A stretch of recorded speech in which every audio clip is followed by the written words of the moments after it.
Mga kapamilya nanindigan ng mga miyembro ng bagong majority bloc sa Senado na hindi na Senate President si Senator Alan Peter Cayetano.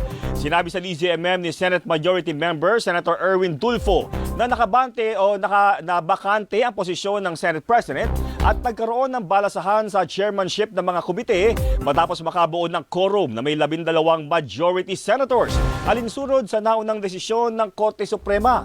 Inupakan din ni Senator Erwin ang akusasyon ng hanay ni Cayetano na unconstitutional ang nangyaring balasahan sa Senado dahil makailang ulit na itong nangyari mula 2008 hanggang 2015 na nakapagsesyon ang Senado at kinilala ang quorum na 12 senador na dinuluhan din mismo ni Cayetano.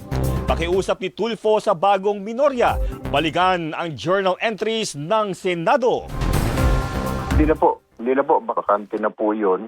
Base po ito doon sa Abilino and Cuenco ruling nung 1949 na Supreme Court. Hanggang ngayon po, hindi po napapalitan po yun. Yung sinasabi lang walang quorum, hindi ko po maintindihan. Baka nakalimutan na naman po ng mga kasamaan po namin, Senadora Loren, Senador Alan at Senadora Pia, na ilang beses po na 12 lang na senador ang present, nagkaroon po ng quorum. Base po doon sa journal entries ng Senado.